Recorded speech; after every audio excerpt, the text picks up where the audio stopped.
Sige, umiyak ka lang, Tera. Pagkat dyan ka naman magaling, hindi ba? Yan lang naman ang alam mong gawin, hindi ba? Ang tumangis para sa lahat ng mga buhay na nawala dahil sa iyong kagagawan. Ang magsisi sa lahat ng iyong mga kahinaan, mga takot at iyong mga pagkakamali. Gusto na!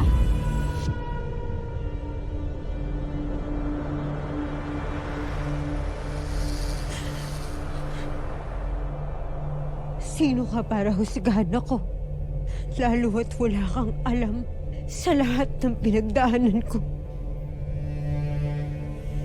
Isa akong sanggol na ipinanganak sa mundo ng mga tao na iniwan ng maaga ng kanyang nanay. At walang sino man ang nagpaliwanag sa akin kung bakit ako kakaiba sa lahat ng mga taong kinlakihan ko. Tinulungan daw to ng mga kalapate, mga hayop. Opo, Tay. Akala ko nga sa mga pantasyang palabas lang napapanood yung ganun nakita ko po talaga kung paano siyang tinulungan At habang tumatanda ako, unti-unti kong natuklasan ang kapangyarihang taglay ko na may misyon na higit na mas malaki kaysa sa akin. Napakalaki ng bahaging iyong gagampanan upang mabawi natin ang inang Kinimitena. Ikaw ang mangunguna sa pagliligtas ng Encantadia. Hindi ko man lang nakilala muna ang aking nanay. Hindi ko alam na meron pala akong kapatid.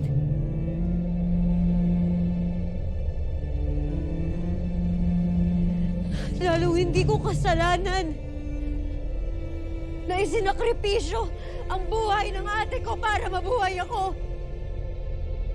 Ang lahat ng to, kahit kailan hindi ko ninais. Pero buong puso kong tinatanggap. Dahil ito ang ipinagkaloob sa akin ng tadhana. Ang tadhanang sumubok sa'yo pagkat nabigo ka dahil mahina ka. Shut up!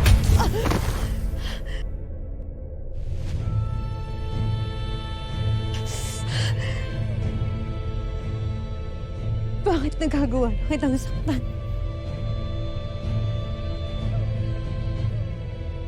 Kanina hindi kita mahawakan.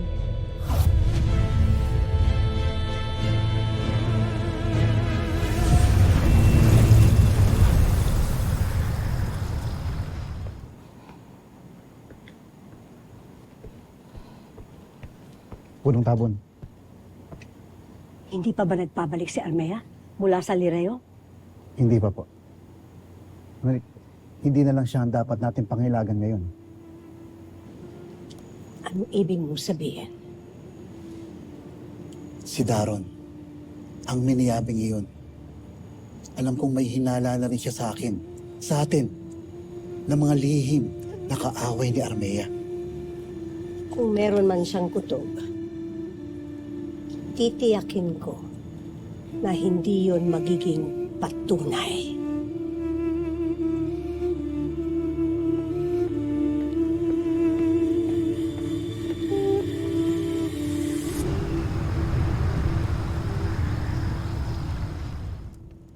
Tama nga mga inuulat sa akin. Nandito ka pa rin. At nagbabantay. Bilang tungkulin ko sa Hara at sa kanyang trono, punong konseho. Matapang ka para sa isang miniyame.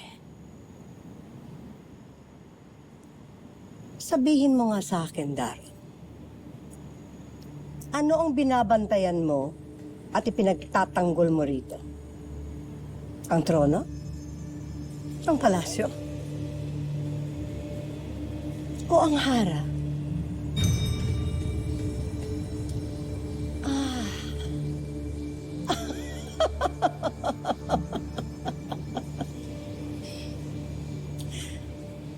Mapanganib ang pag-ibig.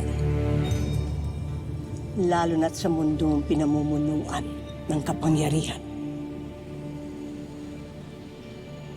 Marami na rin namatay dahil sa maliliit na dahilan. At kadalasan, nauuna pang pumanaw ang bantay bago ang harang.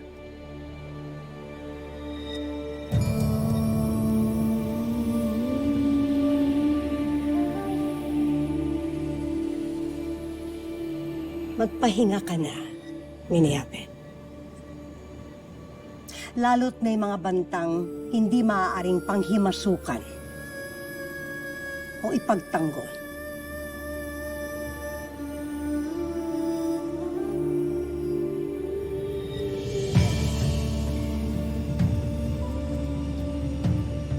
Ang ginawa mong pagbabanta ay nangangahulugan lamang na may kinalaman ka nga sa tangkang pagpaslang kay Hara Armea.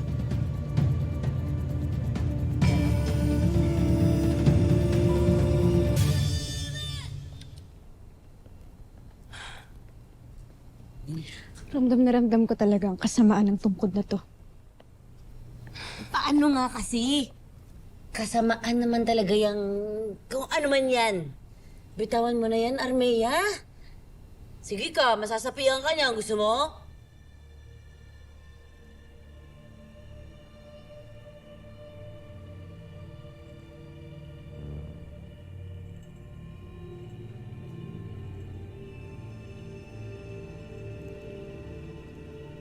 Tama lang na mawasa ka na bago ka pa bumalik sa iyong tanakresyang Panginoon.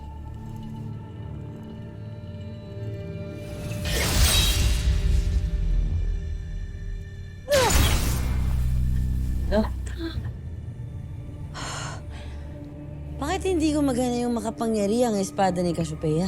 Susubukan ko ulit.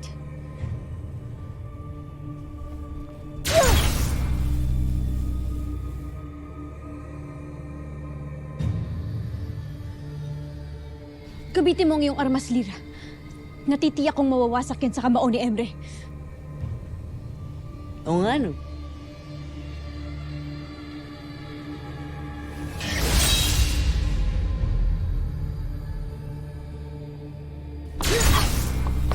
Ha? Wait. Di ako nakabuelo ng isa pa. Take 2. Isa pa. Now...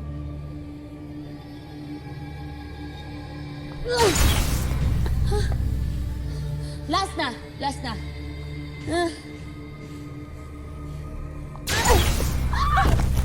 Ayaw talaga. Ba't ganun? Bakit hindi siya nabawasak? Subukan natin sabay. Dali. Tayong dalawa. Okay? 1, 2.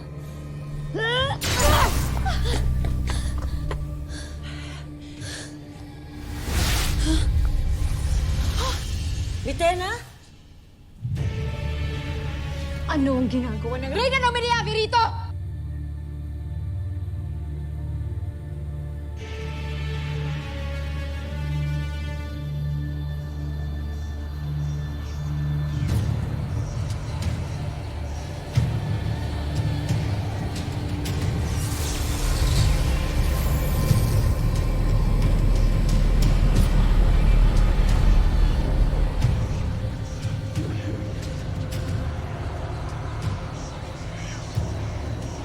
Vitena, bitawan mo yan.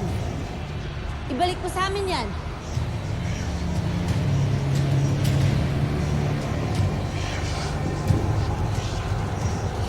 Bitawan mo yan!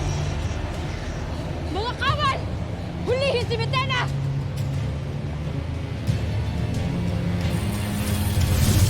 Naku po. Ninakaw na ng warka. Anong gagawin natin?